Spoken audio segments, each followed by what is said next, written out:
Hurmatli tomoshabinlar, hurmatli talabalar, bugun biz sizlar bilan nisbiylik nazariyasi haqida oz-moz gaplashib olishimiz kerak. Nisbiylik nazariyasi va kvant mexanikasi zamonaviy fizika fanining asosidir. Xuddi odam ikkita oyoqda turganda zamonaviy fizika fani nisbiylik nazariyasi va kvant mexanikasi degan ustunlarning ustida turadi. Nima uchun bunaqa? Hamma gap shundaki, nisbiylik nazariyasini kvant mexanikasi bilan o'zaro moslashtiramiz desak, o'zimizga ma'lum bo'lgan hamma fundamental tushunchalarni kiritishimiz kerak. Masalan, elektromagnit maydon tushunchasini, elektr zaryad tushunchasini, massa tushunchasini, spin tushunchasini va boshqa har xil maydonlar va zaryadlarning hammasini kiritishimiz kerak. Aks holda nisbiylik nazariyasi va kvant mexanikasini o'zaro moslashtira olmaymiz. Ya'ni atrofimizdagi butun dunyo, koinot hammasi mana shu nisbiylik nazariyasi va kvant mexanikasining natijasi, oqibati sifatida paydo bo'lgan. Demak, shuning uchun nisbiylik nazariyasi va kvant mexanikasi bizning fanimizning asosidir. Nisbiylik nazariyasiga bag'ishlangan kitoblar juda ko'p. Afsuski, mana shu ba'zi bir ilmiy ommabop kitoblarda, ba'zi birki deyarli hamma ilmiy ommabop kitoblarda nisbiylik nazariyasidagi ikkita katta juda muhim bo'lgan tushunchalar noto'g'ri ifodalangan. Birinchidan vaqt tushunchasi va ikkinchidan massa tushunchasi. Mana biz sizlar bilan hozir shu vaqt va massa tushunchasi haqida bir gaplashib chiqishimiz kerak. Hozirgina aytganim bo'yicha nisbiylik nazariyasi fizika fanining asosi, shunga yarasha demak ixtiyoriy fizika fanini to'g'ri va yaxshi tushunish uchun albatta nisbiylik nazariyasidagi tushunchalarning hammasini to'g'ri tushunish kerak. Kelaylik, demak biz sizlar bilan birinchidan vaqt tushunchasi haqida gaplashib ko'raylik. Mana nisbiylik nazariyasi nuqtai nazaridan va Newton mexanikasi nuqtai nazaridan vaqt tushunchasi umuman har xil talqin qilinadi. Masalan, Newton mexanikasida vaqt deganda aytilgan, vaqt u o'z-o'zidan hech nimaga bog'liq bo'lmasdan oqadigan bir substansiya deyilgan. Ya'ni vaqt tushunchasi absolyut tushuncha. Newton mexanikasida o'z-o'zidan hech nimaga bog'liq bo'lmasdan oqadigan substansiya deyilgan. Nisbiylik nazariyasiga o'tganimizda vaqt tushunchasi o'zgaradi. Demak, nima uchun biz vaqt haqida gapirishimiz kerak? Fizika fani eksperimental fan. Fizika fanida har xil fizik hodisalar va fizik jarayonlar o'rganiladi. Ixtiyoriy fizik jarayon bir nechta fizik hodisadan tuzilgan bo'ladi. Fizik hodisa haqida gap ketar ekan, biz albatta ikkita narsani tanlab olishimiz kerak. Birinchidan sanoq sistemasini va ikkinchidan soat bo'lishi kerak qo'limizda. Sanoq sistemasida har bir hodisa ro'y bergan koordinatlarni aniqlashimiz mumkin. Mana demak sanoq sistemasini olib qaraganimizda ixtiyoriy bir hodisa ro'y bergan bo'lsa, shu hodisaga mos keladigan x, y va z nuqtalarini topishimiz kerak sanoq sistemasini aniqlaganimizda. Va mana shu nuqtalarda hodisa qandaydir t vaqt momentida ro'y beradi. Ana endi biz xuddi shu hodisaga boshqa sanoq sistemasi nuqtai nazaridan qarashimiz mumkin. Faraz qilaylik, boshqa sanoq sistemasi deganda o'zimizga nisbatan qandaydir bir tezlik bilan, o'zgarmas tezlik bilan harakat qilib ketayotgan sistemani, sanoq sistemani olib ko'rishimiz mumkin. U sistema nuqtai nazaridan albatta xuddi shu voqeaning o'zi boshqa qandaydir koordinat nuqtalarida ro'y beradi, lekin ikkala hodisa ham vaqtning ta'rifi bo'yicha Newton mexanikasidagi bir xil vaqt momentida ro'y beradi. Ya'ni Newton mexanikasida har bir hodisa haqida gapirganimizda shu hodisaning har xil sanoq sistema nuqtai nazaridan koordinatalar har xil bo'lishi kerak albatta, ammo vaqt ikkala sanoq sistemada ham bir xil. ikkalavida ham bir xil o'tadi. Ana endi kelaylik Eynshteynning nisbiylik prinsipiga o'taylik. Birinchidan Eynshteynning nisbiylik prinsipiga o'tishdan oldin Galileyning nisbiylik prinsipi haqida oz-moz gaplashishimiz kerak. Galileyning nisbiylik prinsipi u mexanika faniga tegishli bo'lgan prinsip. Galiley o'z paytida bir kitob chiqargan. Men u kitob ruschasini ko'rganman. Nomi Dialogiya o sistemах мира deyiladi. O'sha yerda Galiley ikkita personajni kiritgan. Bittasi soddavoy, Simplicio, ikkinchisi aqlli odam. Haligi Simplicio, soddavoy har xil savollar berib turadi, haligi aqlli odam o'sha savollarga javob beradi. O'zining dunyoqarashini Galiley mana shunday ko'rinishda bir bizga tushuntirgan. Demak, o'sha yerda aytilgan, agarda biz kemada turgan bo'lsak, kemani hamma oynalari yopilgan bo'lsin. Kema qandaydir dengizda turibdi-da, kema harakat qilyaptimi yoki harakat qilmayaptimi degan savolga biz javob bera olmaymiz. Hech qanday tajriba yo'li bilan javob berishimiz mumkin emas. Galiley shuni ko'rsatgan. Ya'ni masalan qandaydir bir yerda turib, laboratoriyada turib, qandaydir tajribalar o'tkazsak va keyin xuddi shu tajribalarni kemaning ichida o'tkazsak, kema qandaydir o'zgarmas tezlik bilan harakat qilyaptimi, harakat qilmayaptimi, u savolga biz javob bera olmaymiz. Chunki ikkala ana bu laboratoriya sistemasida ham, mana bu kemaning ichida ham o'tkazgan mexanik tajribalarimiz absolut bir xil bo'lib o'tadi. Ya'ni tajribaviy yo'l bilan bizning sanoq sistemamiz harakat qilyaptimi boshqa sanoq sistemaga nisbatan yoki harakat qilmayaptimi, uni aniqlashimiz mumkin emas. Aniqlashning hech qanaqa yo'li yo'q. Bu Galileyning nisbiylik prinsipi deyiladi. Eynshteynning nisbiylik prinsipi mana shu Galileyning nisbiylik prinsipining davomi desak ham bo'ladi. Eynshteyn mana shu mexanik tajribalarga yana bitta narsani qo'shgan. Ixtiyoriy elektromagnetik, optik va boshqa qandaydir hamma tajribalar yordamida biza sanoq sistemamiz o'zgarmas tezlik bilan harakat qilyaptimi, yo'qmi degan savolga javob bera olmaymiz. Ya'ni harakat u nisbiy tushuncha. Albatta bu bitta narsani esdan chiqarmaslik kerak. Gap inersial sanoq sistemalar haqida ketyapti. Ya'ni biri ikkinchisiga nisbatan o'zgarmas tezlik bilan harakat qilayotgan sanoq sistemalar haqida gap ketyapti.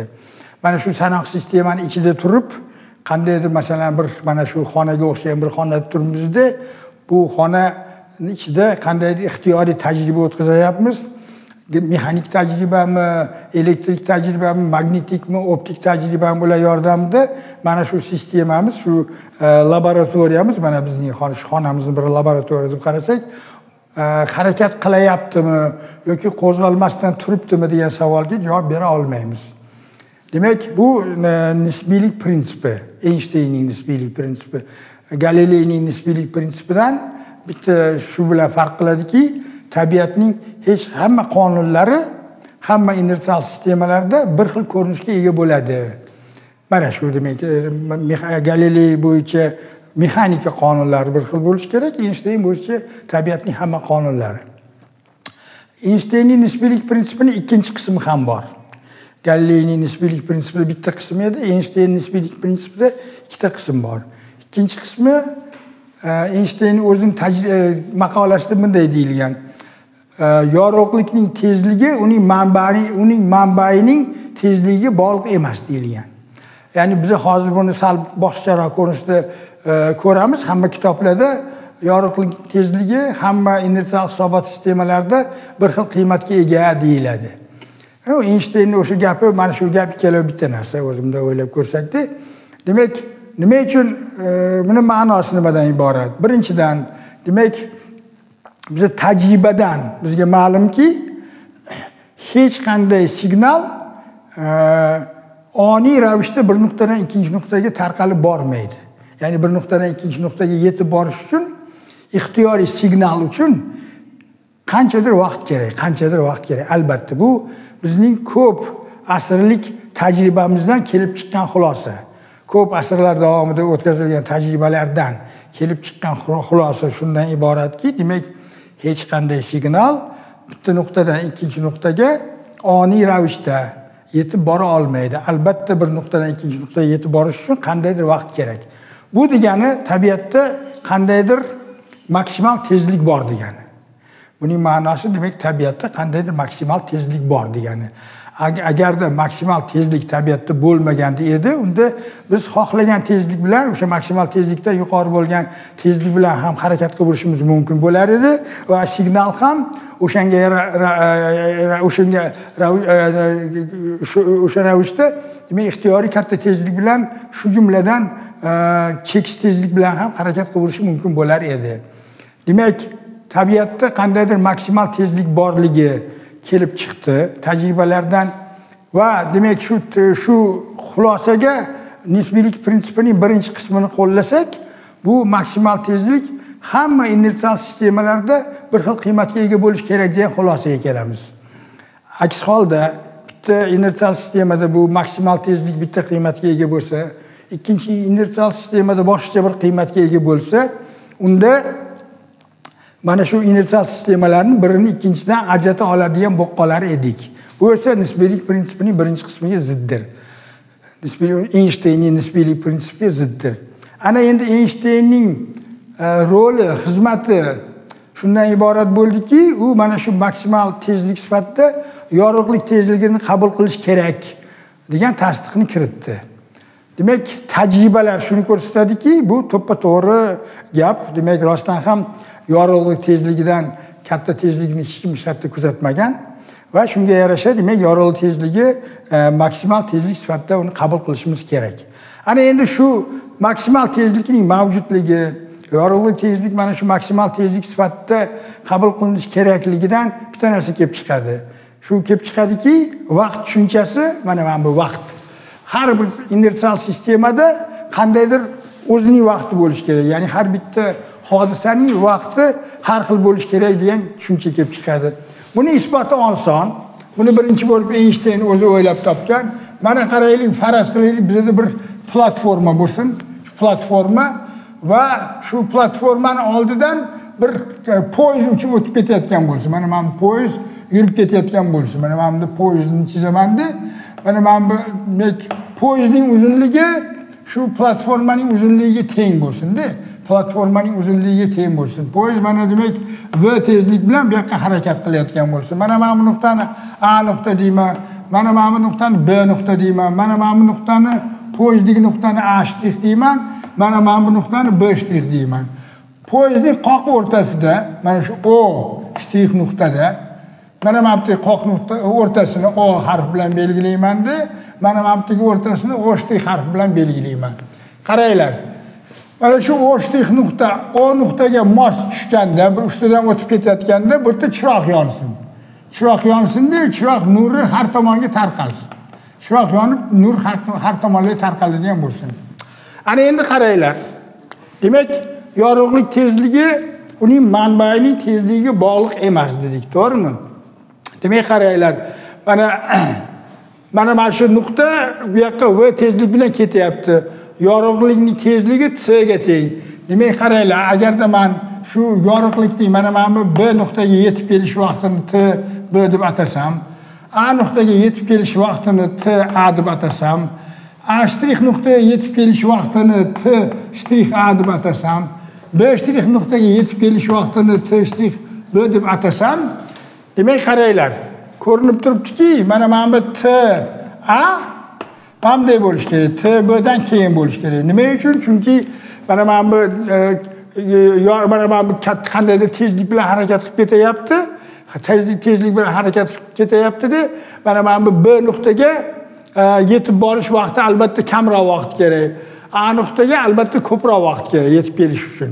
Yetib kelguncha demak ko'proq vaqt o'tib ketadi. Mana bu bittachi. Bu sistemada ham yorug'lik tezligi bir xil qiymatga ega. Mana bu sistema bilan bir xil. Demak, mana bu O nuqtadan A shtrix nuqtagacha va O shtrix nuqtadan B shtrix nuqtagacha bo'lgan masofa bir xil. Ya'ni demak, mana bu bir xil bo'lgani uchun, mana bu demak unday emas. Mana bu noto'g'ri yozma, uzr, mana bu o'chirib tashlashimmi? Shuni o'chirib tashlashimizni bunday qilamiz. Bunday qilamiz. Mana Mana shu voqealarni qaradimda, men T-A voqea bilan T-B vaqtlarini solishtirmoqchiman. Qaranglar. Solishtirmoqchiman-da, mana bunday. Demak, K' sistemada, mana bu sistemani kelinglar K' sistema deylik. Mana bu sistemani K sistema deb ataylik. Mana bunday qilaman-da. K sistema, mana bu K' sistema deyman. Ya'ni poyezd sistemasini K' sistema deb atadim. Laboratoriya sistemasini K sistema deb atadim. Demak, qaranglar. K' sistemada T' vaqt bilan T' vaqt bitta vaqt bo'ladi. Nimaga? Chunki O shtrix nuqtadan A shtrix nuqtagacha va O shtrix nuqtadan B shtrix nuqtagacha ketadigan masofa bir xil. Yorug'lik tezligi demak o'zgarmas bo'lgani uchun mana shu K' sistemada demak mana yorug'lik nurini bo'tga yetib kelishi va bo'tga yetib kelishi ikkala bir xil bo'ladi. Ana endi men bitta ham noto'g'ri qilib yozibman, shu yerda ham o'zgartirishimiz kerak. Qaranglar. Demak, xuddi shu voqealarni, ya'ni mana bu nur, mana bu nuqtaga yetib kelishi va mana bu nuqtaga yetib kelishini voqealarini K sistema nuqtai nazaridan qarayman-da, uni T-A deb atayman va T-B deb atayman. Ya'ni qaranglar, nima haqida gap ketyapti? Mana shu yorug'lik nuri mana bu nuqtaga yetib kelishi va mana bu nuqtaga yetib kelishini endi men laboratoriya sistemasi nuqtai nazaridan qarayapman. Laboratoriya sistemasi nuqtai nazaridan qararkanman, u yerda mana bu nuqta mana shu yorug'lik manbaiga qarab harakat qilayotgani uchun mana shu yorug'lik nuri shu nuqtaga tezroq yetib boradi. Ya'ni mana bunday bo'ladi. Shu yerda o'zidan ko'rinib turibdiki, demak, vaqt hodisaning ro'y bergan vaqt haqida gapirar ekanman. Har bir inersial hisobot sistemasida shu vaqt har xil vaqt momentida ro'y berar ekan. Shuni ko'rdik. Har xil vaqt momentida ro'y berar ekan. Ya'ni nima bo'ldi? Hodisa haqida gapirganda uning ro'y bergan nuqtasi haqida gapirishim kerak va undan tashqari shu hodisaning ro'y bergan vaqtini yetishim kerak ekan. Har bir inersial sistemada bu boshqacha bo'lar ekan. Mana bu o'zidan ko'rinib turibdi-da. Bu sistemada mana bunday bo'lib chiqdi. Mana bu sistemada xuddi o'sha ikkita hodisa uchun vaqtlar haqida gapirganimda mana bunday munosabatga keldim. Demak, shtrixlangan sistemaga o'tganimda mana bunday bo'lish, u yerda ham nima qilishim kerak? Ixtiyoriy hodisa haqida gapirganimda shu hodisaning ro'y bergan vaqtini ham gapirishim kerak, albatta. Mana bu bilan solishtirsak, juda katta o'zgarish ro'y berdi. Yorug'lik tezligining o'zgarmasligidan kelib chiqadigan bitta o'zgarish ro'y berdi. O'zgarish shundan iboratki, men har bir fizik hodisa haqida gapirganimda shu hodisaning ro'y bergan vaqt momentini ham alohida gapirishim kerak bo'lib qoldi. Ya'ni har bitta hodisa bilan 4 ta sonni bog'lashim kerak. Mana bu yerda 3 ta sonni bog'lasam bo'ldi edi. Mana bu T degan sonim vaqt, soatim ko'rsatadigan vaqt. U har bir hamma sistemalarda bir xil qiymatga ega edi. Absolut tushuncha edi. Mana bu yerda endi nisbiy tushuncha bo'lib qoldi. Qaranglar, tabiiy ravishda nima ro'y berdi? Mana shu ikkalamni birlashtiraman-da. Tabiiy ravishda biza fizik hodisaning ro'y bergan nuqtalari haqida gapirish uchun o'sha hodisaga bog'langan 4 ta sonni aytishim kerak bo'lib chiqyapti. Eski zamon demak Newton mexanikasida 3 ta sonni aytsam bo'ldi edi. Endi bu yerda 4 ta son bo'layapti. Ya'ni biz tabiiy ravishda 4 o'lchamli, ya'ni matematik fazoga o'tib qoldik. 4 o'lchamli matematik fazoga o'tib qoldik. O'z-o'zidan ro'y berdi va yorug'lik tezligining hamma inersial sistemalarda o'zgarmas qiymatga egaligidan kelib chiqqan natija shundan iborat bo'ldi. Shu bilan biz 4 o'lchamli fazo vaqtga o'tib qoldik. U matematik fazo. Uning nomi Minkowski fazosi. Mana bu Minkowski. Başında deb yoziladi familiyasi. 1908-yilda kiritgan shu fazoni Minkowski fazosi deyiladi. Minkowski u katta bir matematik bo'lgan, nemis matematiki, Göttingen universitetida ishlagan, katta matematik hisoblanadi. Minkowski o'z paytida Eynshteynni domlasi bo'lgan o'sha Syurixdagi oliy texnik maktabda o'qiganda Eynshteyn Minkovga o'sha dars bergan. Ana endi qaranglar. Men nima haqida gapirmoqchiman? Har bir fizik nazariya haqida gapirganimizda unga mos keladigan, unga to'g'ri keladigan matematik apparatdan foydalanishimiz kerak. Shu fizik nazariyaga mos keladigan, to'g'ri keladigan matematik apparatdan foydalanishimiz kerak. Albatta biz 4 o'lchamli fazoni vaqtni kiritib o'tirishmasligimiz ham mumkin. Eskichasiga shu o'lchamli fazo va vaqt haqida alohida gapirib yozaverishimiz mumkin hamma formulalarni. Bu holda formulalar sahal murakkabroq bo'lib ketadi va demak o'zimiz qiynalib qolamiz. Shuning uchun demak bizning vazifamiz nimadan iborat? Biz o'sha fizik nazariya haqida gapirayotganimizda o'sha gapirayotgan hodisalarga mos keladigan matematik apparatdan foydalanishimiz kerak. Demak bizning matematik apparatimiz 4 o'lchamli fazo vaqtning geometrik tushunchalariga keltiriladigan bo'qqavat. Demak yana qaytaraman. Bu matematik fazo, fizik fazo emas. Bizning fizik fazoimiz mana shu 3 o'lchamli fazoligicha qoladi. X, Y, Z biz 3 o'lchamli fazoda yashaymiz. Vaqtni biz geometrik ko'z oldimizga keltira olmaymiz. Uni biz soat orqali aniqlaymiz. Lekin matematik nuqtai nazardan shu 4 tala kattalik bitta fazoning bir qismi bo'lib chiqdi. Natijada biz demak 4 o'lchamli fazoga kirib qoldik. Nisbiylik nazariyasi haqida gapirar ekanmiz, hamma tushunchalarimizni matematik apparatni mana shu 4 o'lchamli fazo vaqtga to'g'rilab gapirishimiz kerak. Har bir fizik nazariyani o'shanga mos keladigan matematik apparat bilan ifodalashimiz kerak. Shu matematik apparatdan foydalanishimiz kerak. Ana endi qaranglar. Mana demak biz matematik apparatimiz shunaqa bo'lyaptiki, mana demak biz 4 o'lchamli fazoga o'tishimiz kerak bo'lib qoldi. Yana qaytaraman, bu matematik fazo, fizik fazo emas. Endi hamma gap shunday ekanki, mana shu 4 o'lchamli fazo haqida gapirganimizda mana bu t degan koordinata shu 4 o'lchamli fazoning koordinatasi. Hamma yorug'lik tezligi ko'paytirilgan holda keladi. Hamma shunaqa ekan. Ana o'lchamligini ham ko'rib chiqishingiz mumkin. Mana x, y, z ning o'lchamligi metr bo'lsa, t ko'paygan t ni ham o'lchamligi metrga teng. Ana endi biz bunday qilamiz. Biz uchun kerak bo'lgan tushunchalarni kiritishimiz kerak. Mana shu x mashalani o'rniga, mana o'rniga x0 deb atayman, x ning o'rniga x1 deb atayman, y ning o'rniga x2 deb atayman va z ning o'rniga x3 deb atayman. Ya'ni men nima qildim? 4 o'lchamli fazoga o'tgan ekanman, o'sha fazoning koordinatlarini nomerlab chiqdim.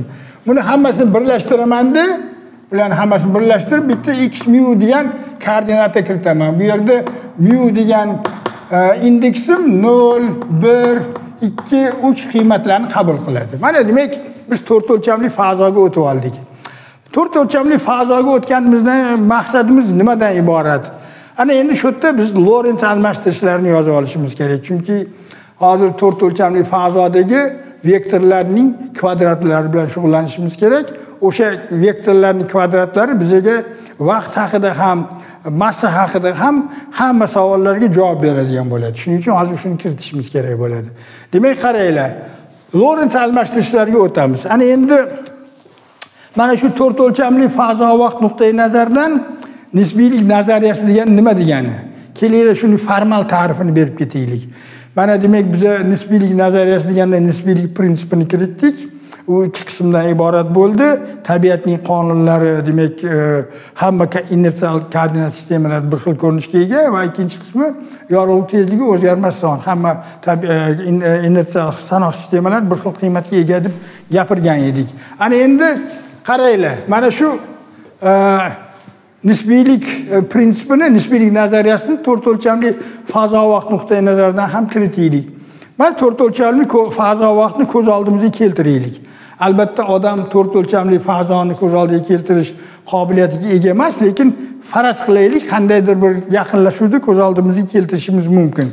Demak, nima degani nisbiylik nazariyasi degan? Nisbiylik nazariyasi degan shunday iboratki, men 4 o'lchamli fazo vaqtda qandaydir bir koordinat sistemasini tanlab oldim deylik, faraz qilaylik. Mana bu x0 bo'lsin, vaqt. Mana bu x1 bo'lsin, mana bu x2 bo'lsin. to'rtinchisini ko'z oldimga keltira olmayman, lekin biza mayli shu uchtasini ham ko'z oldimizga keltirib nima haqida gap ketayotganini tushunishimiz mumkin. Mana bitta koordinat sistemasini tanlab oldim. Demak, nisbiylik nazariyasi degani shunday gapki, men demak tabiatning qonunlari, mana shu tabiat qonunlarini ifodalash uchun men bunday sanoq sistemasini oldimmi, qandaydir boshqacha mana bunday o'qlar yo'nalgan, o'qlarning yo'nalishi boshqacha bo'lib qoldimi? Demak, x1 shtrix, mana bu x2 shtrix. Uni ahamiyati yo'q. Tabiatning qonunlari bu yerda ham bir xil ko'rinishga ega bo'lish kerak. Ya'ni nisbiylik nazariyasi degani matematik nuqtai nazardan koordinat sistemalarini xohlagancha tanlab olish mumkin to'rt o'lchamli fazoda. Bunday bo'lishi mumkin, bunday o'zgartirish mumkin. Fizika faniga bu ta'sir qilmaydi, qonunlarga ta'sir qilmaydi. Bitta misol sifatida elektrodinamika qonunlarini keltirib ketaman-da masalaga. Misol sifatida. Mana shu gapimni tasdiqlash uchun. Mana demak, elektrodinamikaning qonunlari quyidagi ko'rinishga ega.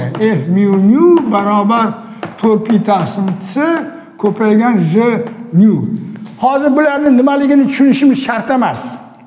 Mana bu elektromagnet maydon tenzori deyiladi.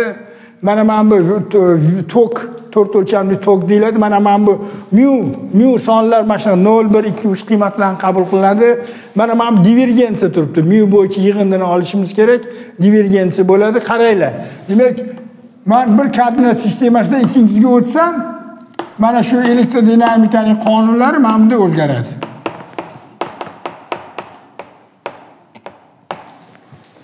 Hech nima o'zgargani yo'q. Mana bu boshqa kattalik, bu yerda demak boshqa koordinatlar, bu yerda boshqa koordinatlar. Mana bu elektromagnet maydon tenzori bu yerda bir qiymatga ega, mana bu yerda umuman boshqa qiymatga ega. Mana bu yerdagi tok uchun ifoda bu yerda o'ziga yarasha qiymatga ega, bu yerda umuman boshqa qiymatga ega, lekin tabiatning qonuni, mana bu tabiatning qonuni, Maxwell tenglamalari. Tabiatning qonuni o'zgargani yo'q. Demak, nisbiylik nazariyasining formal ta'rifi, matematik ta'rifi shundan iboratki, koordinat o'qlarini to'rt o'lchamli fazo vaqtida qanaqa tanlab olsam ham, xohlagancha tanlab olishim mumkin. Men masalan bunday qilib tanlab oldim, bular boshqacha tanlab oldilar, siz boshqacha tanlab oldingiz. Tabiatning qonuniga bog'liq bo'lishi mumkin emas. Nima uchun tabiatning qonuni men koordinat sistemalarini, o'qlarini qanday tanlab olganimga bog'liq bo'lishi kerak, bog'liq emas. Nisbiylik prinsipi, nisbiylik qonuni nazariyasi degani matematik nuqtai nazardan faqat shuni o'zi. Xo'p, shunday ekan, mana bu yerda endi o'chirib tashlaymizda, mana shu almashtirishlarni kiritamiz, kelinglar. Demak, biz nima haqida gapirishimiz kerak? Demak, harakat haqida gap ketyapti, nisbiylik nazariyasi haqida gap ketyapti. Biz har xil sanoq sistemalarni kiritishimiz kerak. Bitta sanoq sistema ikkinchisiga nisbatan qandaydir tezlik bilan harakat qilyapti. Qandaydir tezlik bilan harakat qilyapti. Mana bu koordinat o'qlarni buradimi? Bunday qarashga buradim. O'sha burash mana shu har xil bitta sanoq sistemasida ikkinchisiga o'tishga mos keladi. Matematik nuqtai nazar. Mana demak qaranglar. Men mana shu x0 ni mana bunday qilib belgilab olaman. Qaranglar. Demak, Lorentz almashtirishlarni kiritaman. 1 minus v kvadrat taqsim c kvadrat. Mana bunday deb yozaman.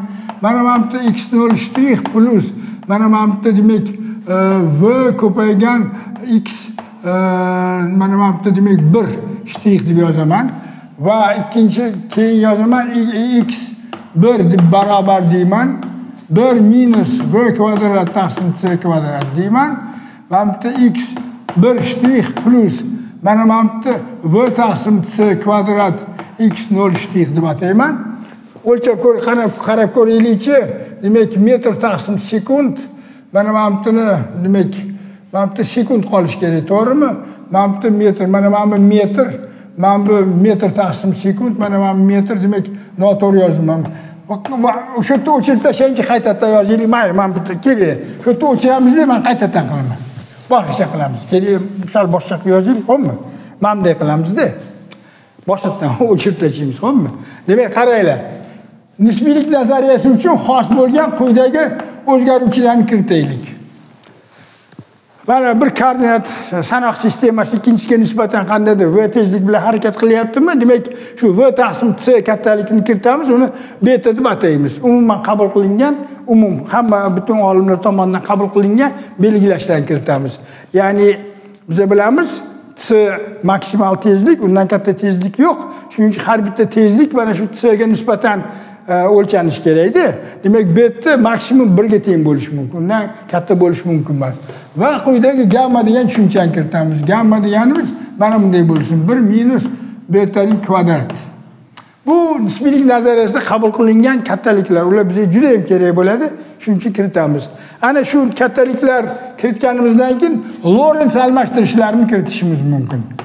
Demak, haqiqatda Lorentz almashtirishlar birinchi marta 1885-yilda Fitzgerald degan bir odam orqali tomonidan kiritilgan.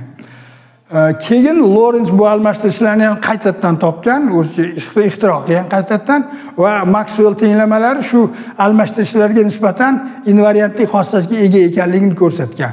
Hozir men bu Maxwell tenglamalarini yozdim-ku, bir sanoq sistemasidan ikkinchisiga o'tganimizda tenglamalarning ko'rinishi o'zgarmaydi. Tabiat qonuni bir xil degan, to'g'rimi? Lorentz shuni birinchi bo'lib ko'rganda, mana quyidagi almashtirishlarga nisbatan o'rinli ekanligini ko'rsatgan. x0 shtrix plus beta x1 shtrix va ikkinchisi x1 barobar gamma x0 x1 shtrix plus beta x0 shtrix. Undan tashqari x2 barobar x2 shtrix, x3 barobar x3 shtrix. Mana shu almashtirishlarning nomi Lorentz almashtirishlari. Yana qaytaraman, demak biz mana shu Lorentz almashtirishlari o'z paytda Lorentz tomonidan va Fitzgerald tomonidan shu nuqtai nazardan topilganki, bu almashtirishlarni bajarsak, Maxwell tenglamalari o'zgarmas ekan. Ya'ni bir koordinat sistemasidan sanoq sistemadan ikkinchisiga o'tganimda Maxwell tenglamalari o'zgarmas ekan. U almashtirishlarning ko'rinishi mana shunday. Haqiqatda biz hozir bunday deb yozganimizda go'yoki faraz qilyapmizki, mana bu x1 deganim, mana bu x koordinati edi, to'g'rimi? X koordinati edi. Ya'ni bitta sistema, sanoq sistemasi ikkinchisiga nisbatan x koordinatasiga parallel ravishda harakat qilyapmiz deb faraz qilyapmiz. Umumiy olganda mana bu harakat har xil bo'lishi mumkin. Umumiy olganda bu almashtirishlarning ko'rinishi sal boshqa bo'ladi, lekin biz uchun shuni o'zi yetarli. Shuni o'zini qoldiramizda, bittasan hisoblab topamiz, kelinglar. Shu almashtirishlarni kiritganimizdan keyin yana qaytaraman.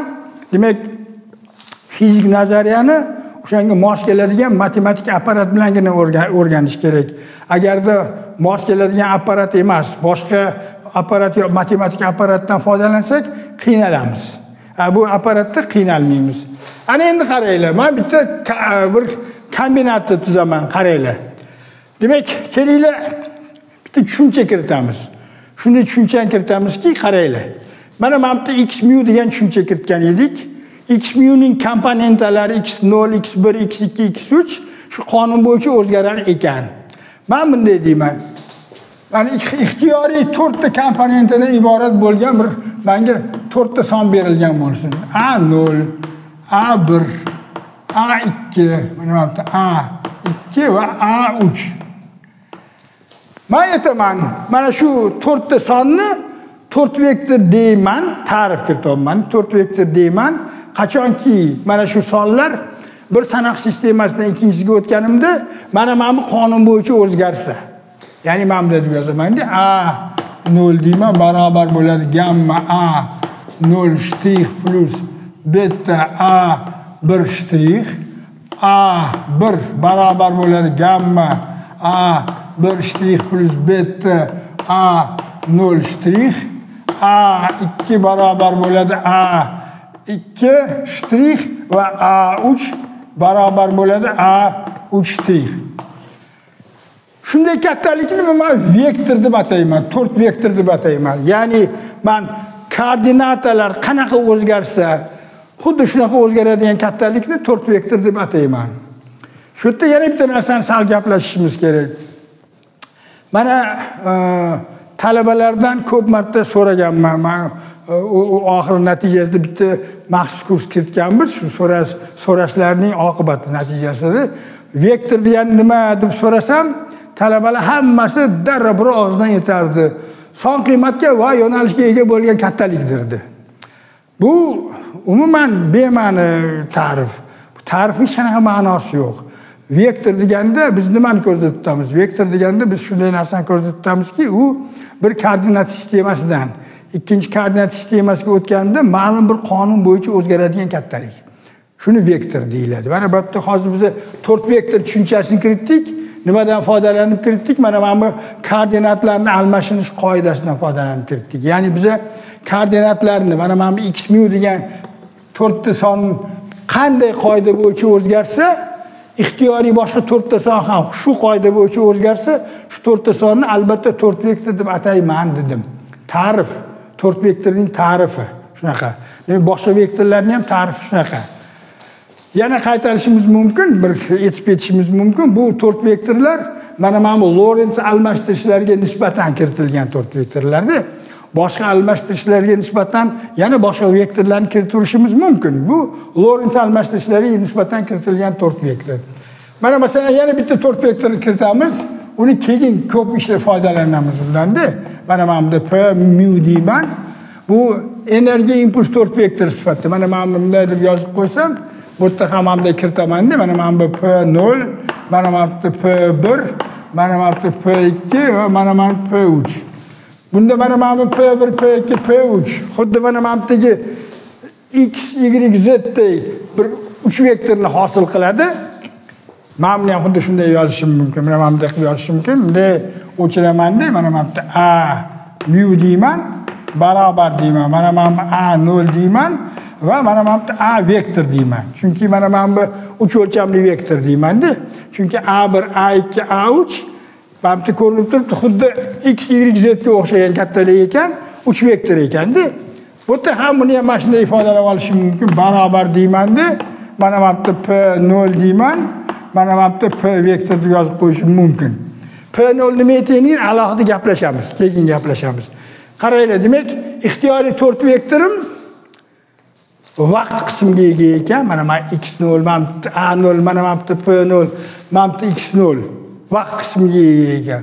Undan tashqari fazoviy qismga ham ega ekan. Fazoviy qismga ham ega ekan. Mana shunday 4 vektor kiritamizda bitta narsa bilan shug'ullanamiz. Qaranglar. Endi men bilan o'chiraman. O'chiramanda bir kombinatsiya tuzamiz. Qaranglar, men bunday kombinatsiyani tuzaman. x0 ning kvadrati minus x1 ning kvadrati minus x2 ning kvadrati, bunday qilib yozaylik. Bunday qilib yozaylik. Minus x3 ning kvadrati deyman-da. Mana bu x0 ning ham kvadrati. Hozir sizlar bilan men isbot qilib o'tirmayman, bu sizlarga uyga vazifa. Bunga tengligini ko'rsatasizlar. x0 shtrixning kvadrati minus x1 shtrixning kvadrati minus x2 shtrixning kvadrati minus x3 shtrixning kvadrati. Qaranglar. Bu bizga uchun eng muhim narsa, eng markaziy tushuncha. 4 vektorlar shunday xossaga ega ekanki, bularni men sal boshqacha ham yozishim mumkin. Ulardan tuzilgan mana bu kombinatsiya bir sanoq sistemasidan ikkinchisiga o'tganda o'zgarmaslik xossasiga ega ekan. Bu nisbiylik nazariyasining markaziy tushunchasi. Demak, mana shu qonun bo'yicha foydalanib yozsa, shunday bo'lib chiqadi. Bemalol tekshirib chiqish mumkin. Buni o'tirib bunday hisoblab chiqsangiz, shu kelib chiqadi. Ana endi xuddi shuni biz sal boshqacha ham ko'rinishda yozib olamiz. Qaranglar. Men bitta joy kerak, hamma shunday yozaylik. Mana qaranglar, mana bu x mu degan edim. Mana bu x0, x1, x2, x3 ni. Endi kelinglar, undan tashqari quyidagi past indeksli vektorni ham kiritamiz. Mana bu x0 deyman, mana bu x1 deyman, mana bu x2 deyman, x3 deyman. Yana qaytaraman. Demak, maqsadimiz nimadan iborat?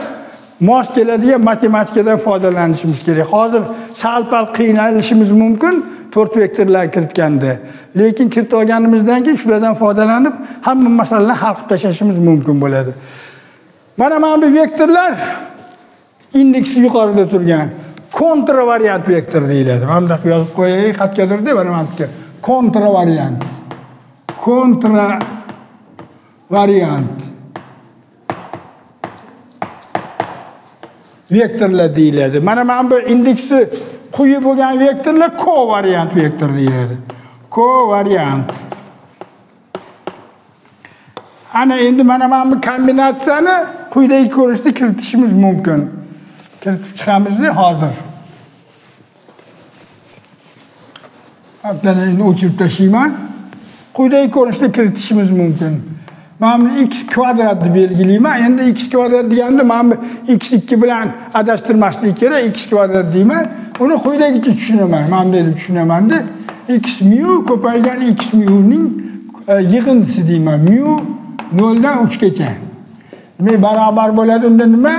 x0 ko'paygan x0 plus x1 ko'paygan x1 plus x2 ko'paygan x2 plus x3 ko'paygan x3. Buni boshqa ham yozib olishim mumkin. Bunday deyman-da, mu 0 dan 3 gacha deyman. X mu deyman, mana bu x mu deyman. Oldin bunisini yozamanmi, kontravariant, keyingi variant yoki bu ahamiyati yo'q. Natija hamma bir xil bo'ladi. Endi Einstein qoidasidan foydalanamiz-da, mana bu yig'indi belgisini tashlab yuboramiz. Ya'ni yozaman x mu ko'paygan x mu deyman. Va quyidagi qoidani kiritamiz. Agarda biror bir indeks 2 marta uchadigan bo'lsa, bir gal kontravariant ko'rinishda, bir gal kovariant ko'rinishda uchadigan bo'lsa, u bo'yicha hamma yig'indi ko'zda tutiladi. Lekin yig'indi belgisi yozilmaydi. Yig'indi ko'zda tutiladi, yig'indi belgisi yozilmaydi. Buni Einstein qoidasi deyiladi. Einstein kiritgan, shuning uchun Einstein qoidasi deyiladi. Mana shu nuqtai nazardan qaranglar. Mana bu kiritgan tushuncham, mana bu kiritgan tushunchamga to'g'ri kelishi uchun mana bunday deb yozishim kerak. Demak, x1 barobar minus x1 deb olishim kerak. x2 barobar minus x2 deb olishim kerak va x3 barobar minus x3 deb olishim kerak.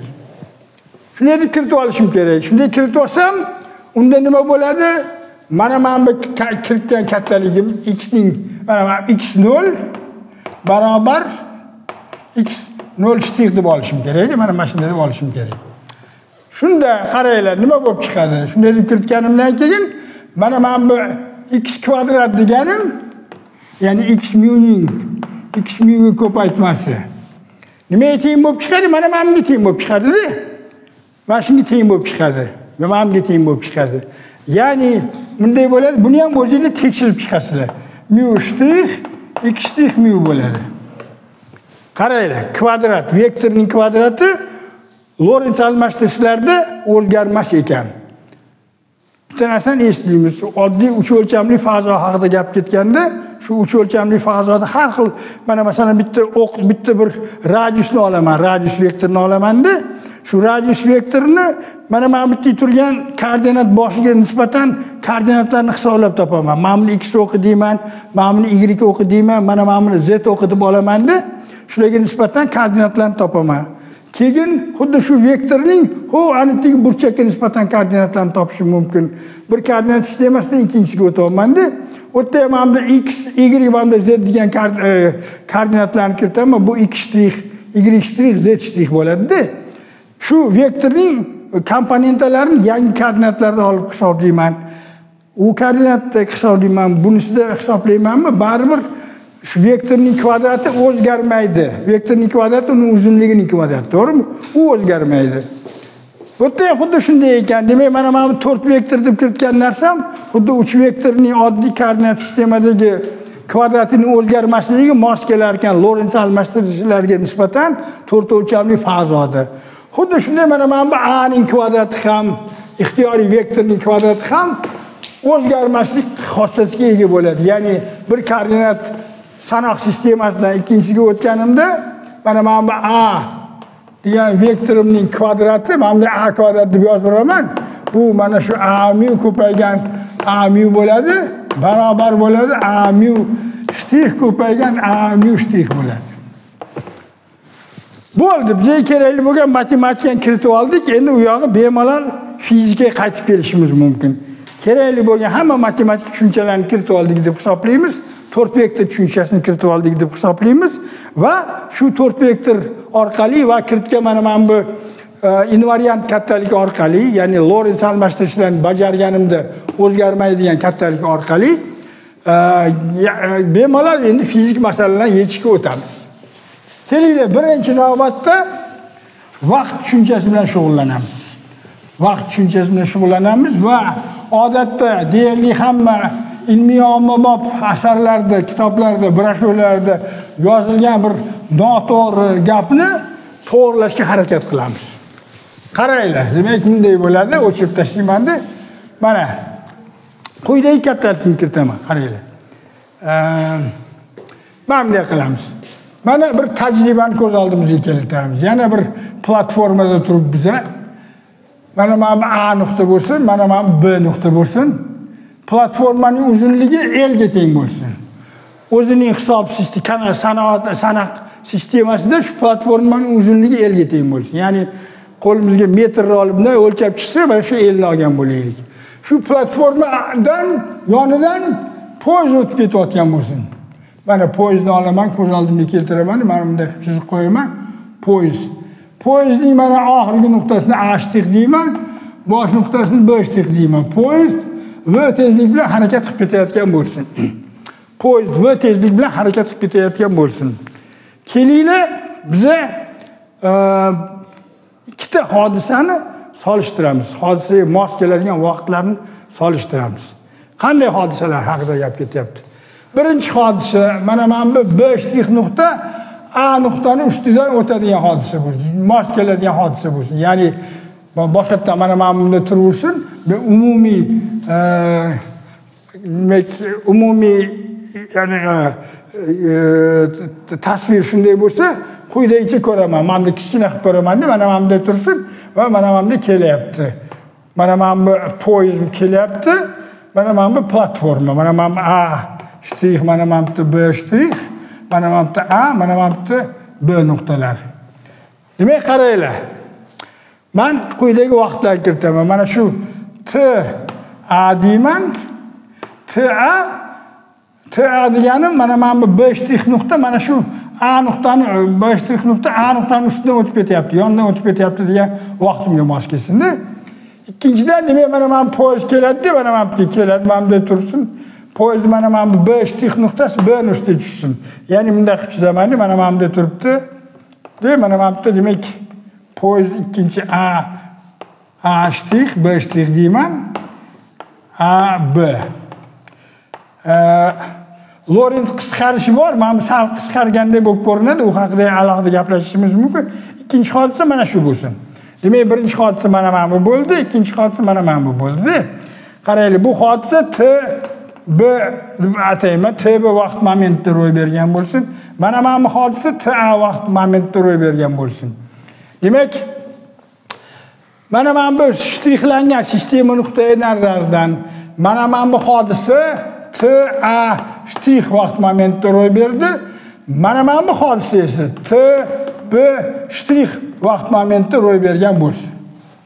Demak, ko'z oldimizga yana qaytadan keltiraman. Ikkita hodisa haqida gap ketyapti. Birinchi hodisa poyezdning uchi platformaning oxiriga mos keldi. Bu birinchi hodisa. U mana bu A nuqtada turgan odamning soati bo'yicha T A vaqtda ro'y bergan bo'lsin.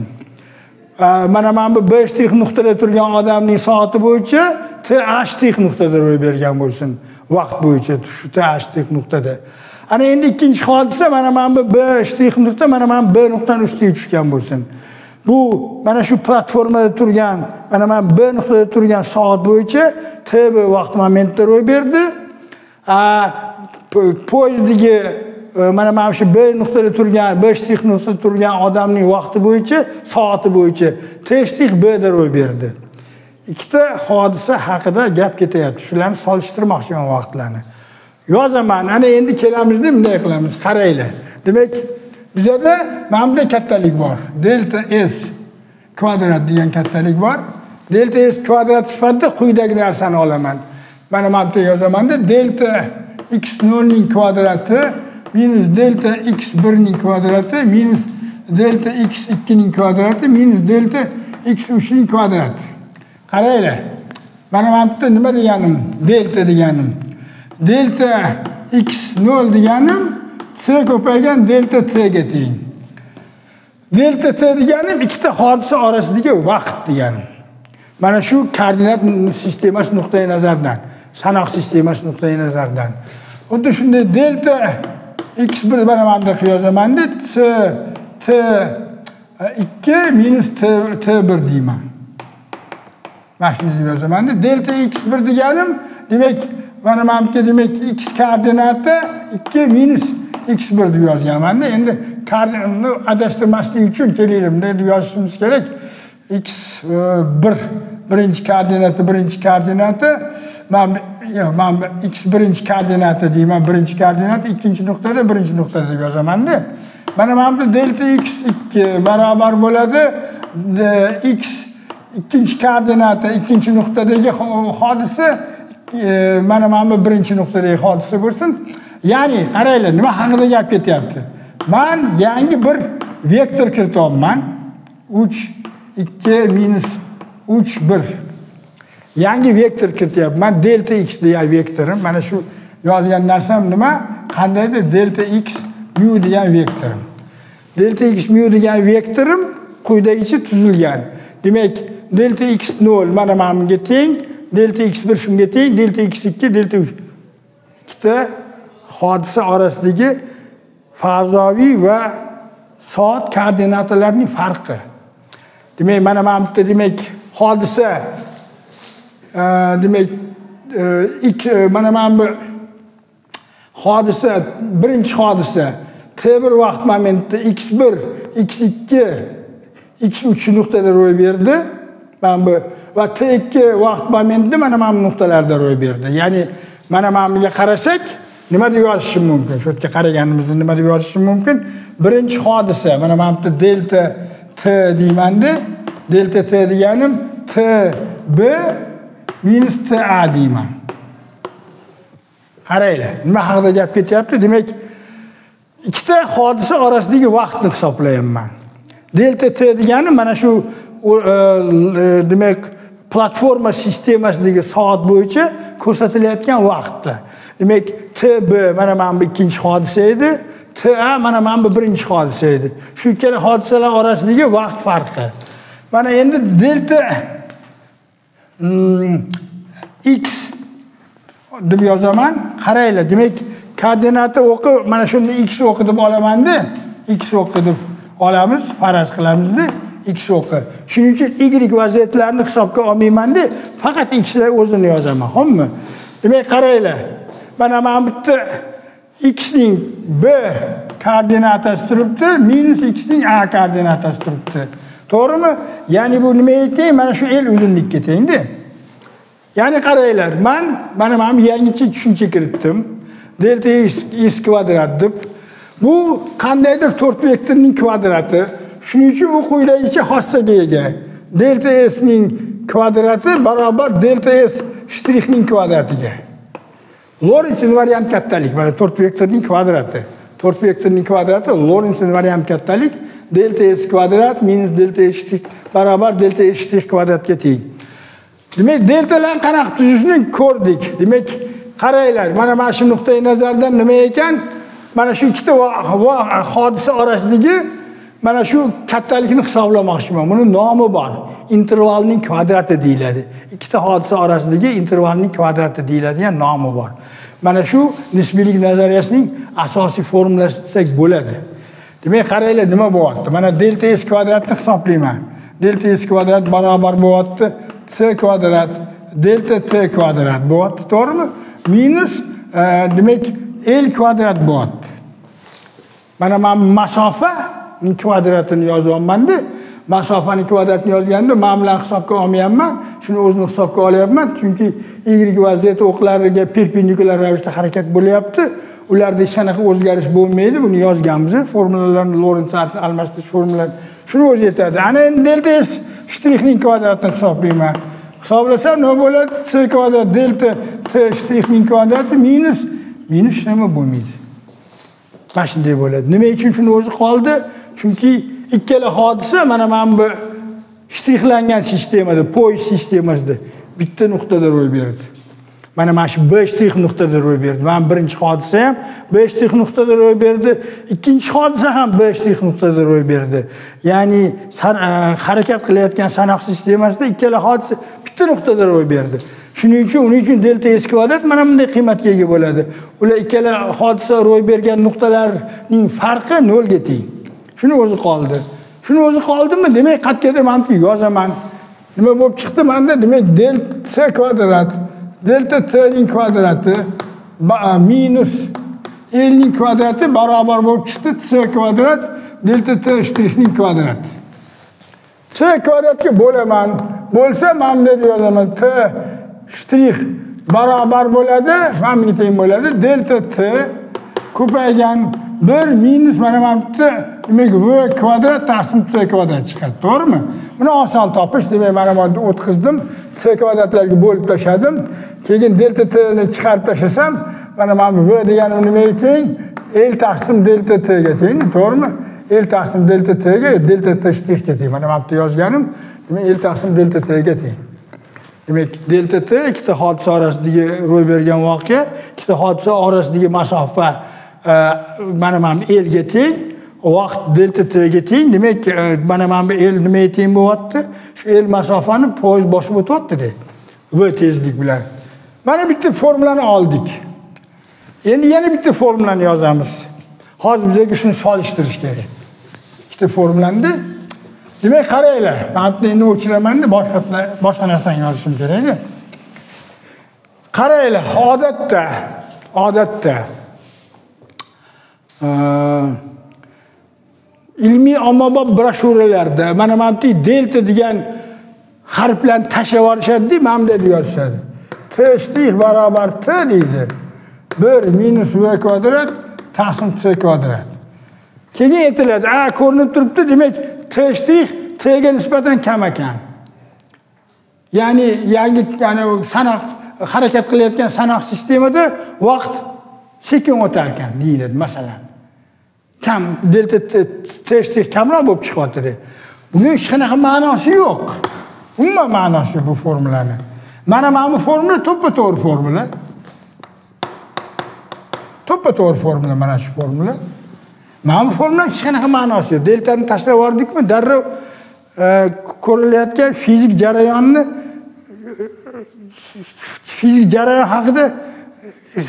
jarayonni esdan chiqardik.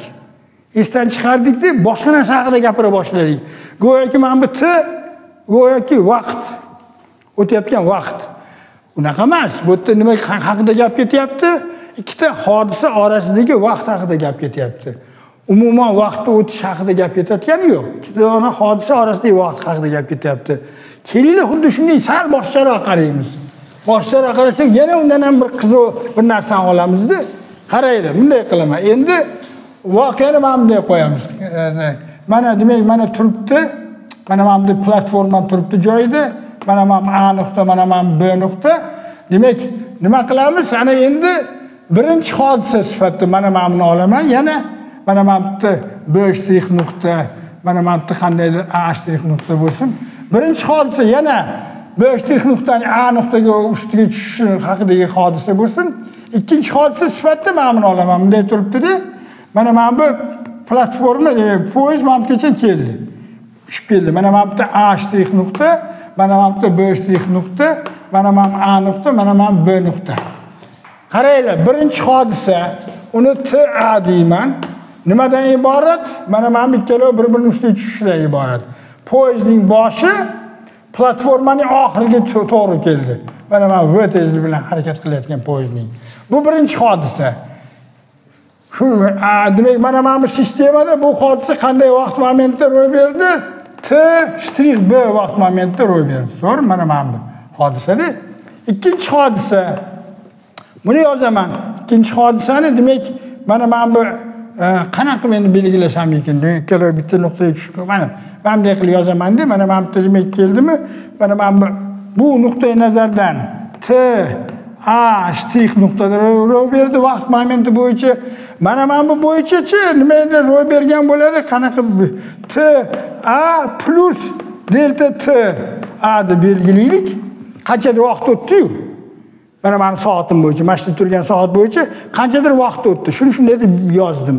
Ana endi demak, mana bu ikkinchi hodisa bo'ldi. Demak, ikkita hodisa orasidagi yana qaytadan yozaman. Intervalning kvadratini yozaman. Delta S ning kvadrati nimaga teng bo'ladi? Delta S ning kvadrati mana bu t kvadrat. Delta t ning kvadrati bo'ladi. To'g'rimi? Mana bu delta t a dedim-ku. Delta t a ning kvadrati. Mayli, a'sini yozmasligim ham mumkin. Shtrixlangan sistemada buning kvadrati endi o'zgardi. Qaranglar, mana bunga ahamiyat beringlar-da. Endi mana bunday bo'ladi. T kvadrat delta t shtrixning kvadrati minus L kvadrat bo'ladi. Nima uchun bunaqa bo'ldi? Mana bu ikkala hodisa bitta nuqtada ro'y berdi.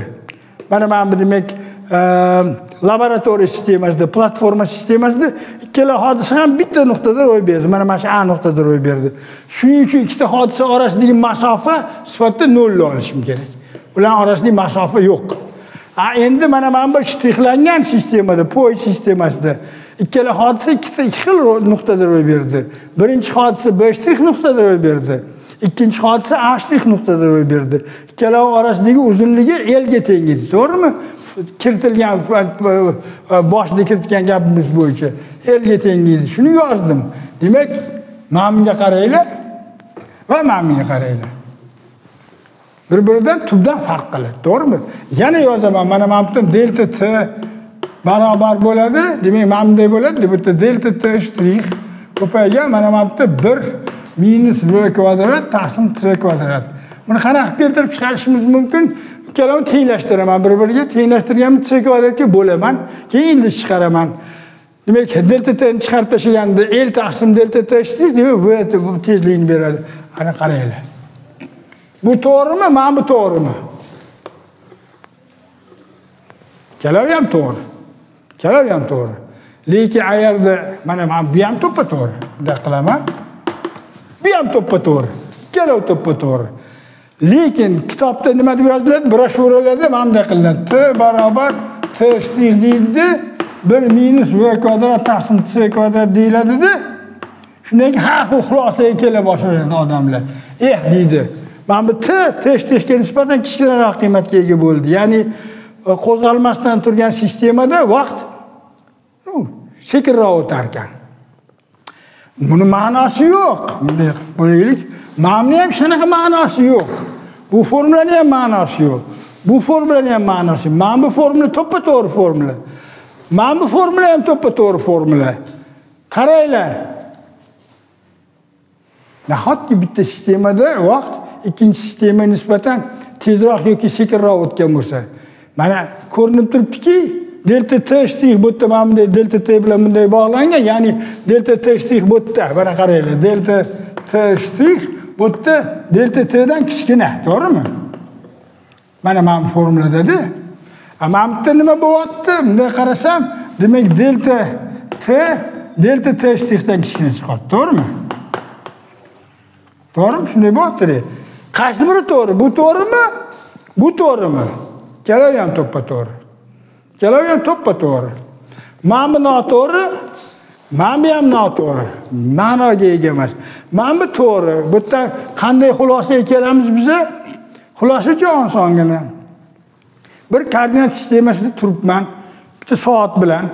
Boshqa koordinat sistemasidagi ikkita soat bilan solishtirsam, mana shu qo'zg'almasdan turgan soatim hamma vaqt sal kecha qoladigan bo'ladi. Qo'zg'almasdan turgan soat kecha qolgan bo'lib chiqadi yoki go'yoki mana bu yerda qo'zg'almasdan turibman. Mana bu delta t kattaroq bo'lib chiqyapti, to'g'rimi? Mana bu yerda qo'zg'almasdan turibman-da, bitta nuqtada turibman.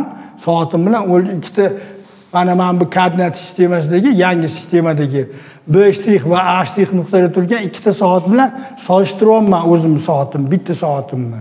O'sha solishtirayotgan bitta soatim nimani ikkita hodisa orasidagi vaqtning mana bu delta t ning ko'proq o'tishini ko'rsatyapti. Ya'ni ko'proq o'tdi deganim nima degani? Tezroq o'tayotgan bo'ladi vaqt, to'g'rimi? Sekinroq emas, tezroq o'tayotgan bo'ladi-da. Mana bu yerda esa men nima qilyapman? Birinchi tajribani eslab ko'raylik.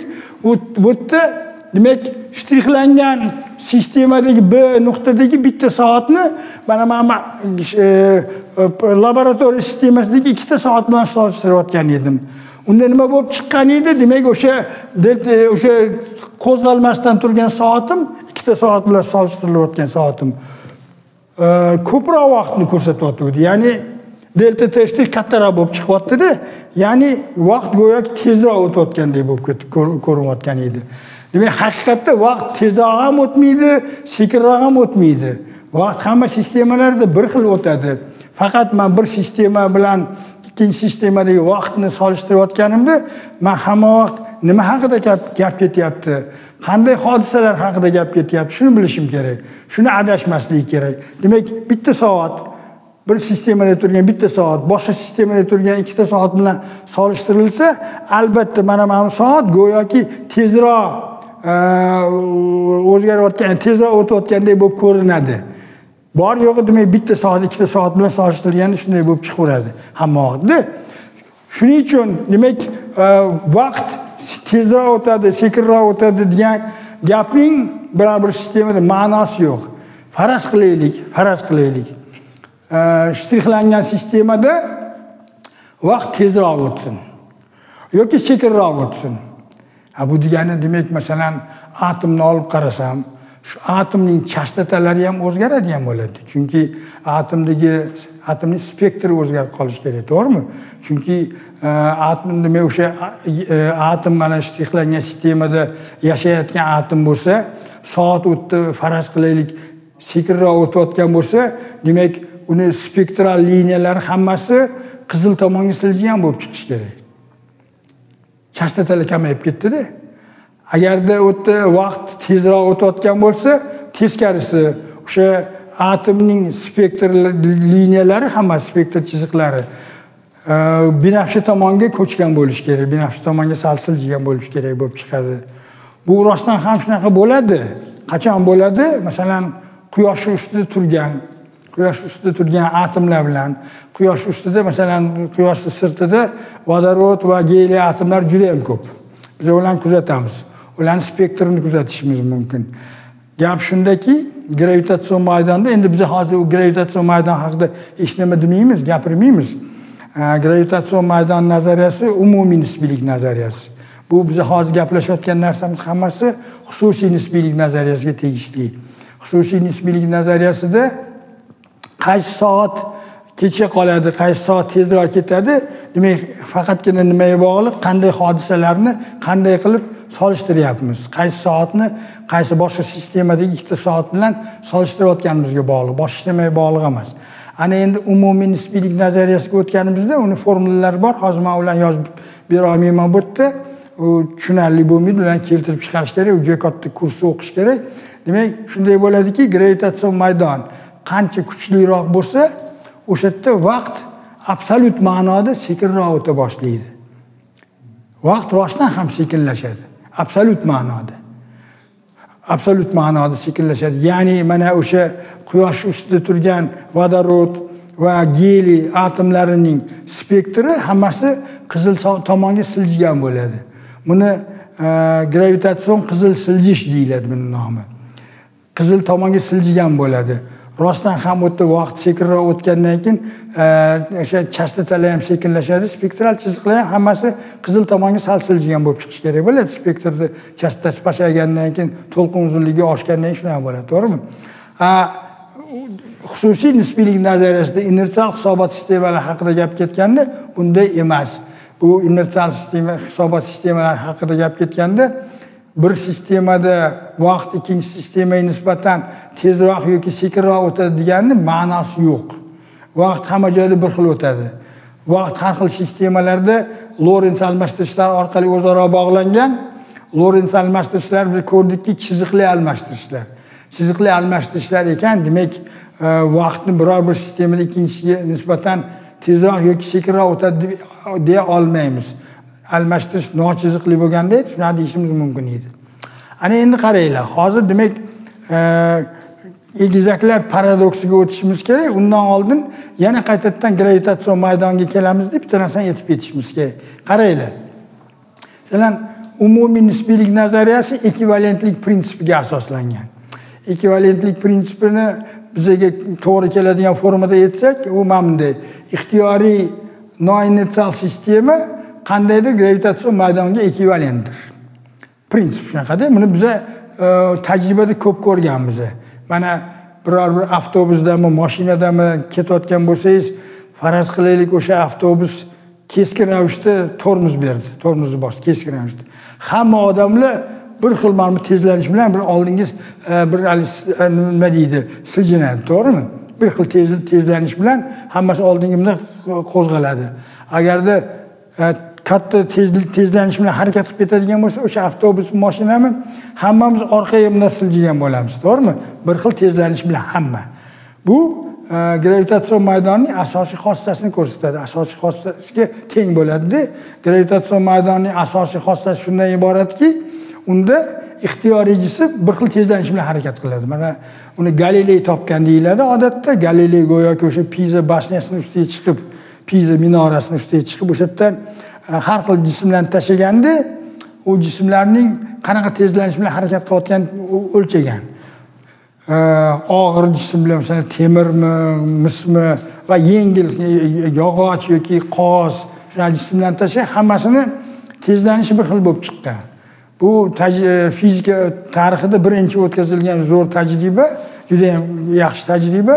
Bu yerdan kelib chiqadiki, shu noinersial hisobot sistemasi, mana biz hali avtobus ichida o'tirgan bo'lsak, avtobus keskin ravishda tormozni bosgan bo'lsa, shofer, demak biz hammamiz bundan talpinib ketdik, bir xil tezlanish bilan. O'tirgan odamlar hammasi go'yoki bitta bir xil kuch ta'sir qilgandek bo'ldi-da. Xuddi gravitatsion maydonning asosiy xossasi bilan noinersial hisobot sistemasining asosiy xossasi bir xil bo'lib chiqyapti-da. Shuning uchun Einstein shuni asosiy prinsip sifatida olgan.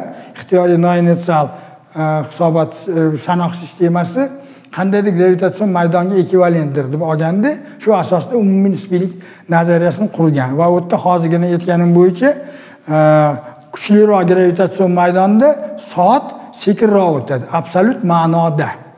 Hozirgidek mantiqiy gapirilgan ikkita hodisani bitta nuqtada yoki ikkita har xil nuqtada ular orasidagi vaqtni o'lchashimiz haqida gap ketmayapti. Gravitatsion maydonda vaqt hamot sekinlashadi, o'tish sekinlashadi degan xulosaga kelamiz umumiy nisbiylik nazariyasida. Ana endi shu yerdan turib egizaklar paradoksiga kelishimiz mumkin. Mana shu yerda gapirildi, shuncha gapirilganda demak nima bo'ldi? Qaysi soat, bitta soat boshqa ikkita soat bilan solishtirilayotgan bo'lsa, ikkita soat bilan solishtirilayotgan bitta soat hamon ko'proq vaqtni ko'rsatadi. Bo'ldi. Demak, ana endi gravitatsiya kelganimizda boshqacha. Ana endi egizaklar paradoksiga kelamiz. U yerda hech qanaqa paradoks yo'q. Hech qanaqa paradoks yo'q. Hamma juda ham soddagina, oddiygina bir narsa. Mana bunday. Mana ikkita egizakni olaylik. Mana bittasi shu yer ustida turibdi deylik-da. Mana birinchi egizak shu yerda qoldi. Ikkinchi egizak qayergadir bordi-da, qaytib keldi. Ya'ni aylanib qaytib keldi. Qaranglar. Demak, qaysidir bir yulduzga boribmi qaytib keldi. Mana ikkinchi egizakni. Qaranglar, shu qaytib kelgandan keyin mana bu egizak qariq qolgan bo'ladi. Mana bunga nisbatan. Mana yoshroq bo'lib qaytib keladi. Sababi nimada? Sababi oson. Mana bu egizak, qaranglar, bu yerda hozirgina mana bu ko'rgan masalalarimizdan tubdan farqli joyi bor. Tubdan farqli joyi shundan iboratki, bu yerda bitta soat bilan solishtirilyapti.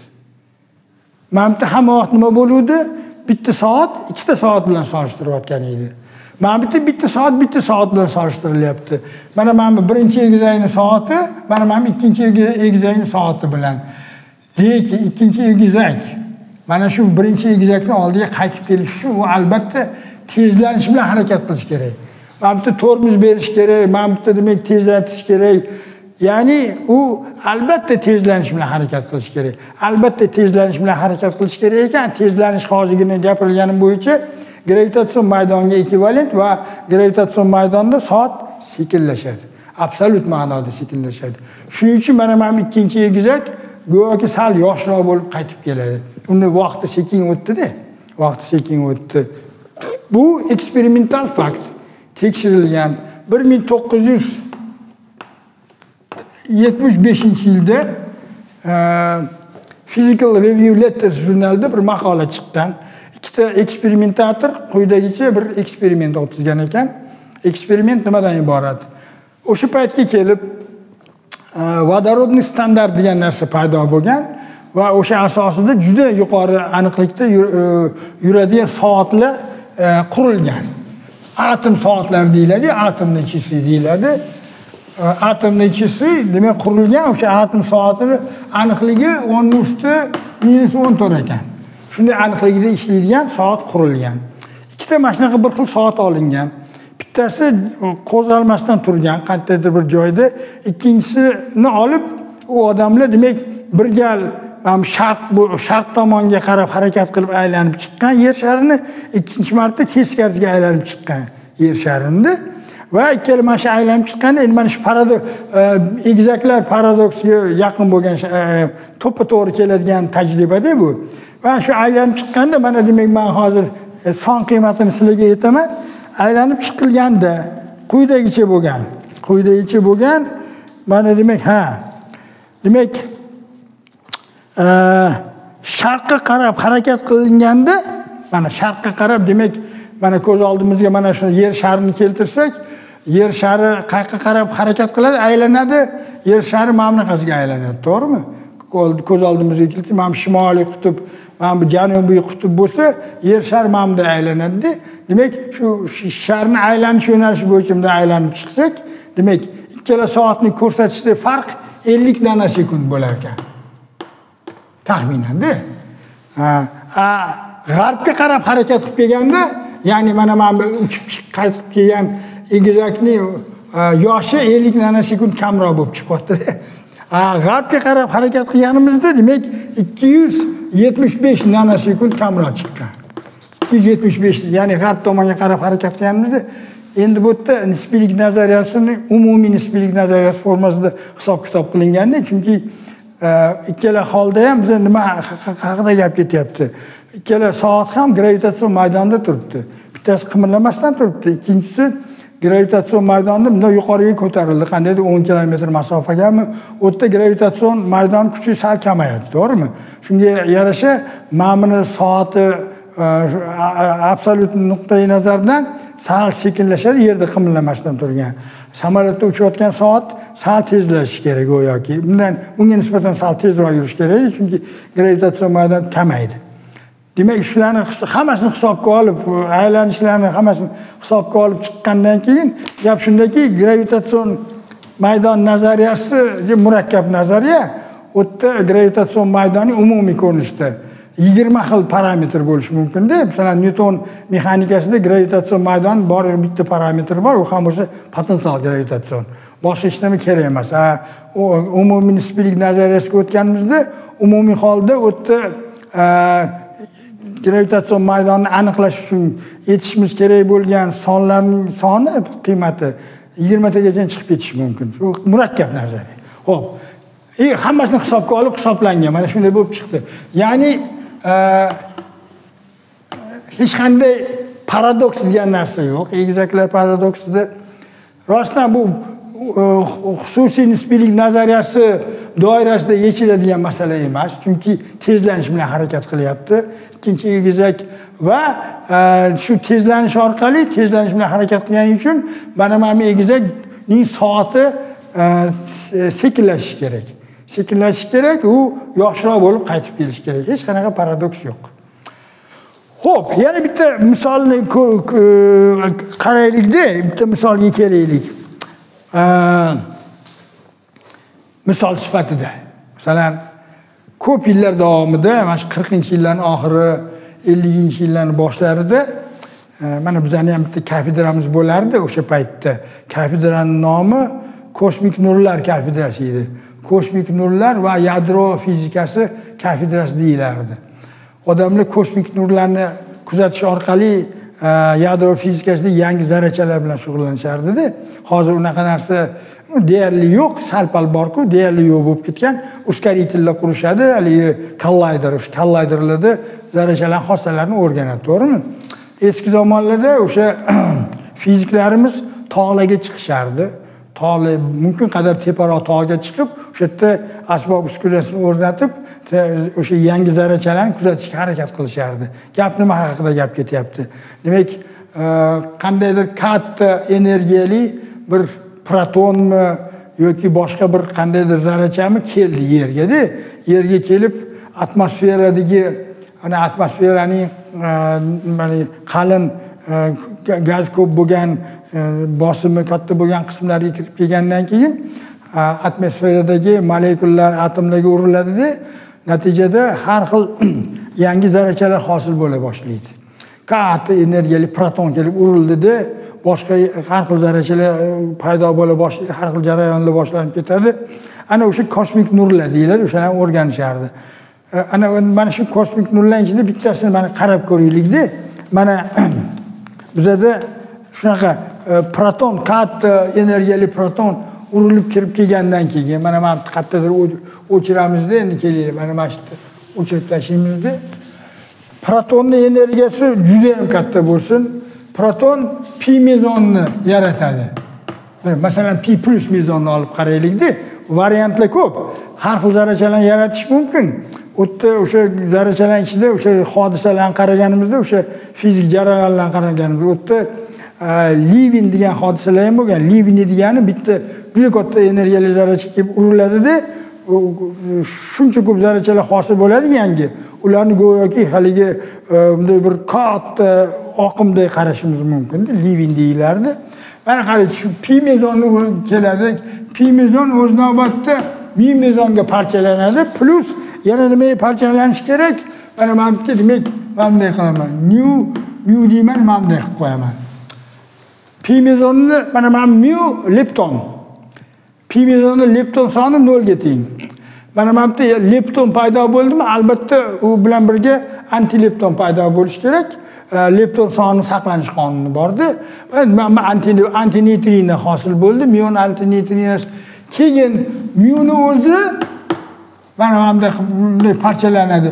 Elektron masalan pozitronga parchalanadi, plus masalan nimaga parchalanish kerak? Men bunday E deyman, plus mu deyman-da. Qaranglar. Men bunday jarayon, menga plus deyishim kerak, to'g'rimi?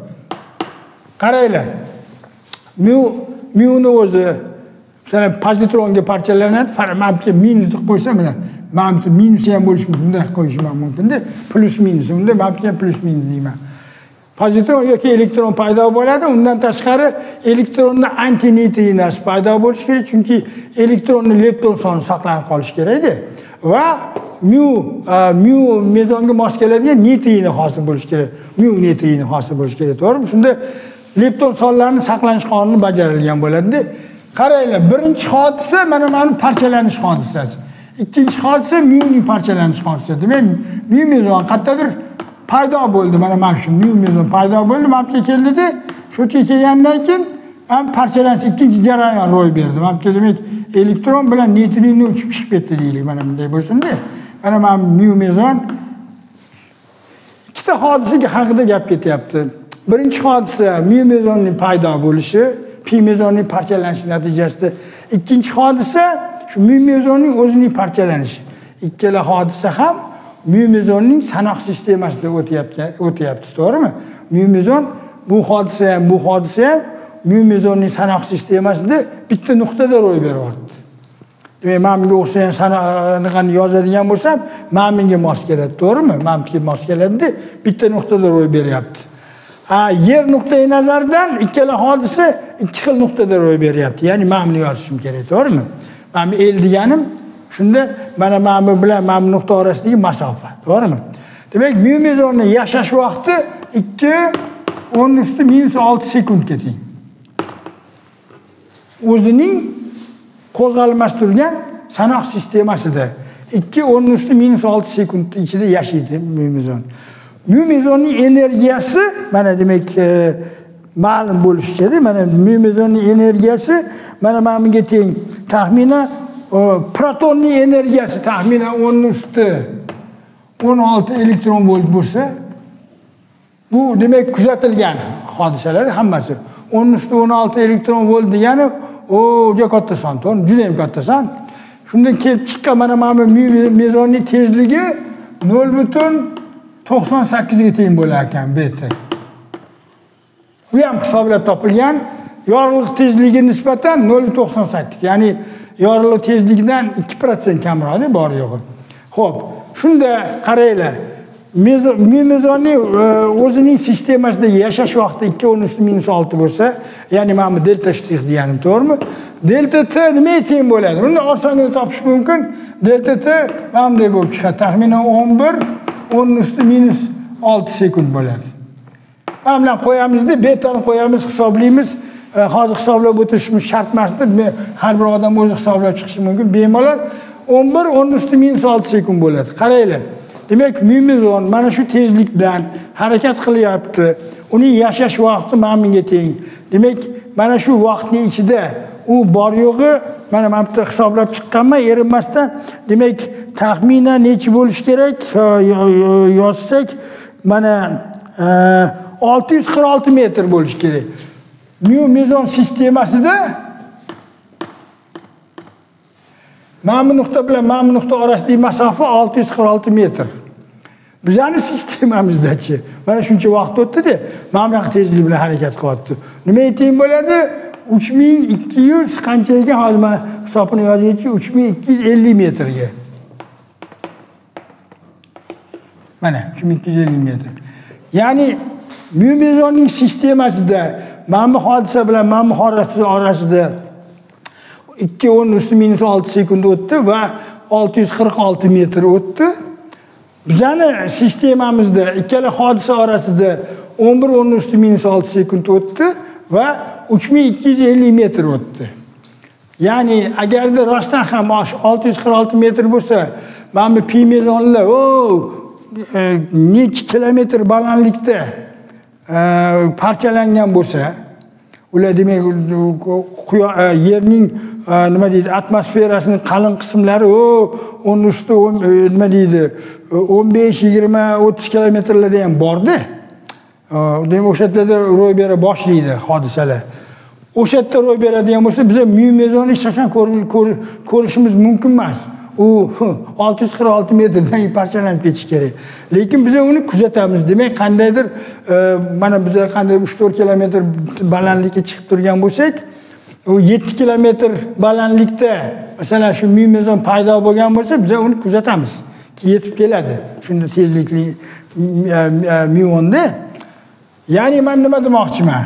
Demak, yana bu yerda ham odam qaysi sistemada vaqt ikkita hodisa orasidagi vaqt qancha o'tdi, demak, qaysi sistemada shu ikkita hodisa orasidagi vaqt kamroq, qaysi sistemada ko'proq, demak, hamma vaqt nimaga qarab ahamiyat berishimiz kerak?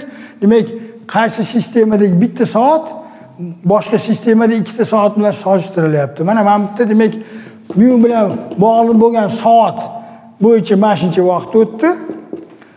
Mana bu biza bilan yer sistemasi bilan bog'liq bo'lgan soat bo'yicha mana buncha vaqt o'tdi. 5 marta ko'p. Ya'ni demak, ikkita soat bilan solishtirilayotgan bitta soat hamon kamroq vaqtni ko'rsatish kerak. Ikkita soat bilan solishtirilayotgan bitta soat hamon kamroq vaqtni ko'rsatish kerak. Yana qaytaraman, bu degani qaysidir sistemada soat tezroq yoki sekinroq o'tadi degani emas. Bor yo'g'i, demak, biz qanday jarayonlarni, qanday ikkita hodisani qanaqa yo'l bilan solishtiryapmiz? Shunga bog'liq. Qaysi sistemadagi bitta soat boshqa sistemada ikkita soat bilan solishtirilyapti. Shuning uchun mana bunga o'xshagan formulalar haqida gap ketganda, bularga bu formulalarning ma'nosi yo'q. Bunga o'xshagan formulalarningina ma'nosi bor. Bu yerda demak aniq aytilyapti-da, qandaydir delta t turibdimi? Demak, ikkita hodisa orasidagi vaqt deyilyapti. Aniq aytilayotgan narsa. Mana bu yerda go'yoki vaqt, umuman vaqt haqida gap ketyapti. Go'yoki haligi vaqt o'zicha tezroq o'tyapti yoki sekinroq o'tayotgan bo'lib chiqyapti. Buni ma'nosi yo'q, yana qaytaraman. Mana buni ma'nosi bor, to'ppa-to'g'ri aniq tushuncha. Mana misol, mana bularning ma'nosi bor. Demak, hamma vaqt nima haqida gapirishimiz kerak? Ikkita hodisa orasidagi vaqt haqida gapirishimiz kerak. Vaqt tezroq yoki sekinroq o'tadi deb ayta olmaymiz. Hamma sistemalarda vaqt bir xil o'tadi, yana qaytaraman. Agarda hamma sistemalarda vaqt har xil o'tganda, yana qaytaraman, demak atomlarning har xil sistemadagi spektri ham har xil bo'lishi kerak edi. Xuddi mana bu quyosh ustida o gravitatsion maydon kuchli bo'lgani uchun hamma atomlarning spektri qizil tomonga siljib qolganda, bu yerda ham agarda vaqt sekinroq yoki tezroq o'tadigan bo'lsa, biror bir inersiya sistemasida ikkinchisiga nisbatan unda nima bo'lishi kerak? Albatta, u yerda ham atomlarning spektri o'zgarishi kerak. Biz darrov nimani ko'rgan bo'lamiz, tushungan bo'lamiz. Biz qaysi sistemada turibmiz? Sistemalarning teng huquqligi darrov buzilgan bo'ladi, to'g'rimi? Inersial sistemalarning teng huquqligi darrov buzilgan bo'ladi. U haqida gap bo'lishi mumkin. Shuning uchun yana qaytaraman, hamma inersial hisobot sistemalarida vaqt bir xil o'tadi, lekin ikkita ixtiyoriy jarayonni olib qaraganimizda, uni orasidagi o'tgan vaqt nima ekan degan savolga har xil sistemadan turib har xil javob beramiz. Bu boshqa narsa. Vaqtni sekinroq yoki tezroq o'tishiga bog'liq emas. Bor yo'g'i bitta soatni ikkita soat bilan qanaqa solishtiryapmiz, shunga bog'liq.